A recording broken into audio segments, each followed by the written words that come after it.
welcome to the Rude Dog Show. This is Rudy Reyes. I am transmitting live on Facebook. This is a podcast edition. Otherwise, welcome to the Rude Dog Show. This is episode 161. Man, have I come a long way here. Anyway, welcome for joining me as we talk about some NBA. There's a lot of interesting things going on today, and I almost couldn't bat my ears. Look, I'm near Los Angeles, and I think to myself, well, CP3 will be with Blake for some time, and they're going to find some dichotomy. They're going to make another run, get some other pieces. But no, it didn't work that way. You found yourself looking through your Twitter line thinking, okay, what's going on? Who's going where, when, how, and why? We're going to start out talking about CP3 and his move to the Houston Rockets. What's interesting about this move is that James Harden was certainly the lure. There's no question about it. And I guarantee there was some conversation, whether it had something to do with his contract that was expiring. Maybe the Clippers did not want to pick that option up, is a big question. And I look at CP3, I look how dynamic he is as a point guard. He's been doing all the things right there, but untimely injuries to the Clippers year in and year out has prevented this team from really taking form to be what you were looking for from a Los Angeles-based club. Of course, the Lakers aren't too far away from there. They play in the same place, but their facilities and offices are in very different places. But I look at this move by Chris Paul, and I think to myself, this is going to help the Houston Rockets a lot in that they're going to get somebody who can transition well offensively, decent on defense, but still need some other pieces of the puzzle. They need a solid center in the middle, and Harden can't really do it all himself anyway. He never has. He's a guy from the outside, but a dependable jump shooter to say the very least. A conversation as to whether or not he would be an MVP candidate. Yeah, I guarantee that he was, but clearly Russell Westbrook won that outright. But I look at the CP3 move and I think to myself, is this more for Chris Paul or is this more for the Rockets? Who benefits in the situation? And in all reality, they both do. But the loser here is clearly Chris Paul and that trade overall. Why? Because when you look at the Clippers, the types of acquisitions made by the Clippers in order to make this work. You have Sam Decker, Patrick Beverley, okay, and Lou Williams, along with a 2018 first-round pick to the Clippers. And I look at this, I think to myself, that could work if they get what they're looking for, if they get what they need out of the draft. Of course, that's not bad, but you give up a whole lot to have Chris Paul go over to the Houston Rockets. If you're tuning in, this is Rudy Reyes on the Rude Dog Show on Facebook Live. This is a podcast that will be loaded on the Rude Dog Show in a matter of time. Of course, this was always impromptu, considering there's a lot of stuff going on in the NBA. But Chris Paul posted something in relation to what it means and what it meant to him to be in a Clipper uniform. I'm not going to go into the whole comment. You can find that on Twitter at CP3's emotional Twitter line. I guarantee today will be full of that. There's no doubt about it. I always thought Chris Paul would be a centerpiece that the Clippers would move for. I guarantee Steve Ballmer had a lot to do with why they didn't pick up this option, being the owner of this team and doing a lot of great things as they make a run in through the playoffs. But I think to myself, who gets all this inside information? I mean, I look at my Twitter line and I look at social media. I think to myself, man, everybody has a hold of this. Everybody has the information. Everybody has all the insight. And that's the day and age that we have in social media, especially in sports, how it applies to sports and what we look at on a daily basis, an hourly basis. Things change so quickly. You look at Chris Paul, I think to myself, man, is he going to be a good fit with the Houston Rockets? And in all fairness, the Clippers lose here because they're not getting a whole lot back. I mean, the 2017 season as came and went with them sitting literally on the sidelines on the couch with every other team in the NBA, wondering, well, where do we go wrong? What do we do? How do we do this? And I look at Chris Paul and I look at the Doc Rivers coaching situation, the coaching conversation and their relationship. I think it was in decline because when you have a guy like Chris Paul there, and of course this son Austin Rivers plays on the same team. Imagine that. Interesting. Austin Rivers plays on this team, and in the same exact position, he didn't really see a lot of playing time. Maybe with Chris Paul out, Austin Rivers will be able to really come up, and he'll be able to find out what type of athlete he really is. Most importantly, his dad will find out what he is made of. And I look at Chris Paul, maybe didn't like the contract conversation, maybe didn't like what they were trying to offer him. But I think this is a relationship in decline for quite a while, last couple of years. I imagine I look at Chris Paul and I think to myself, man, this guy, he's a solid athlete. He's been doing, all the right things there. And I think the Clippers said, you're not going to take what we're offering, but the remaining money was just a little over $24 million. So that was absorbed by that trade. I look at the Houston Rockets, I think to myself, they're getting one heck of a player. Who doesn't want to have a player such as Chris Paul joining their club to help make them even better?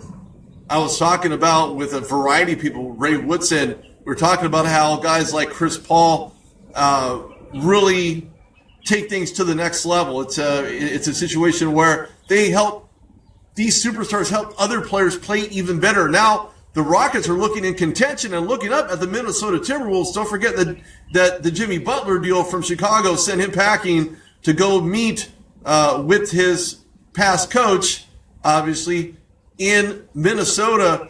And between the draft picks the Timberwolves have, they're going to be a huge winner in the Western Conference and could be in the playoffs this year. They're not far back as where the Lakers are right now. They just gained Lonzo Ball. I don't know if that's a gain or a loss. I guess this year will have to be part of the reasoning and the logic behind the drafting of Lonzo Ball, what athleticism he brings to the organization. That's a whole nother talk show. There's a lot of commentary. I'm not going to even go into that. But what Lonzo Ball gives them, I guess, is what Magic Johnson sees him giving to the club for the next at least couple years, 3 years, and maybe a future in Los Angeles when he has his jersey hoisted. That's debatable. I don't know. That's outside of my pay grade. But when I look at Chris Paul and I look at the move to the Houston Rockets, it's a winner. It's a winner. I like the move, but the Clippers have a lot of work to do. They're going to be more so competitors in the Western Conference as well as the Minnesota Timberwolves, as the aforementioned Jimmy Butler trade had taken place during the draft. They have a lot of pieces around him. I think that when you look at what Chicago lost, was a very solid transition player. He meets Thibodeau back in Minnesota, be able to create some magic they had once upon a time in Chicago. And the Bulls certainly on the uphill climb to determine what they're going to do, who their starters are going to be. So a lot of stuff going on. And then, of course, I want to jump into this off with your head move by the New York Knicks. Of course, they called it mutual, but I'll go into that in a moment. I look at the NBA as a whole, and just like the NFL, just like the NHL, it's all about business. NHL just had its draft recently. Las Vegas Golden Knights are up and in operation, taking lots of players from the Rangers, Edmonton, Anaheim, Pittsburgh, with Andre Fleury going there as their goalie. Of course, a very disheartening move, but maybe a needless move. And look, Matt Murray did everything he could in the net and another Stanley Cup to his belt. And Marc-Andre Fleury having 3 of those certainly does not, that's not a bad thing for the Las Vegas Golden Knights. And of course, somebody on Twitter was talking about how they don't have a superstar on that roster. And all I have to say is, what? Marc-Andre Fleury, really not a superstar?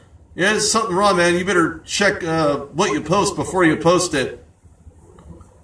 And then I want to go into this Phil Jackson thing. I was talking earlier last week in relation to what he's thinking before the draft, mind you, right before the NBA draft.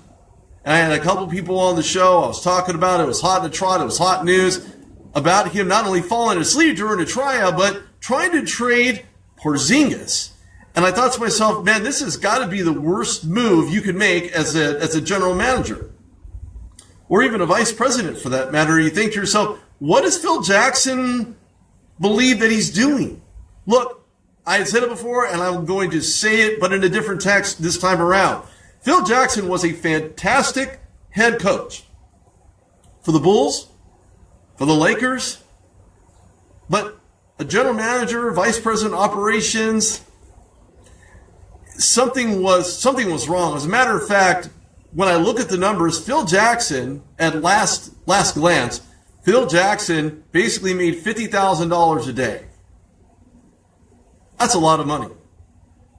Give me that kind of money, I'm going to come up with a different type of results, and I guarantee that there are lots of people lined up for this position for the New York Knicks. But then you ask yourself, what happened? What would make him fly off the hook to do something like this? And I have one word for you. He wanted out of New York. He did absolutely the worst thing you could do in trying to trade the guy who's been an absolute monster. He's had some injuries, but what player doesn't? And then he falls asleep. Look, Phil, I love you, man. You're a great coach. You did great things for the LA Lakers when you were here. Not so good for the New York Knicks as a general manager or even vice president of basketball operations. Whatever positions those entail, need for you to be on point on your game. I don't believe you were. I call it like it is. You didn't do your job. It wasn't effective. New York Knicks were probably well over this by now. Well over this. And I look at the Knicks and I think to myself, well, what position does that leave them in? Well, it's a very thin situation, a very thin conversation. Who's going to take the reins? Who's going to put the Knicks back into glory days? It's kind of interesting. When Phil Jackson played for the Knicks, yes, he played for the Knicks, just for those who do not know, did a lot of great things while he was with the organization. And then the last team that he happened to be on, or at least for what we know, the last team at least from an upper echelon position in management, that he did absolutely horrible things with the organization. And I think that ownership just had enough. Between social media not letting you get a rest, knowing where you're at, knowing what you're doing with cameras, you don't know who's watching, you don't know who's listening. So if you're falling asleep, you got to go. You got to go. That means that your attention is not to basketball. It's on something else. Maybe retirement. Maybe he had Alzheimer's disease and nobody's seen it. Nobody witnessed it. Nobody really cared to find out what it was. But I will say this much. I look at Phil Jackson and I think to myself, thanks, Phil, for what you have done. But no thank you for what you didn't do with the New York Knicks while you were there. Just unbelievable. Anyway, this is a very short segment. I'm not going to go into an hour long, but I definitely wanted to get my thoughts down and let everybody know what I was thinking in relation to this situation. And in all fairness, who are the winners? Who are the losers? Time will tell, but I can tell you this. When I look at the Clippers, they have an uphill battle, and I think it's almost a rebuild situation for them. Chicago Bulls, the same exact thing without having Jimmy Butler there. So watch out for the Timberwolves. Watch out for the Timberwolves. Anyway, this is Rudy Reyes on TheRudeDogShow.com.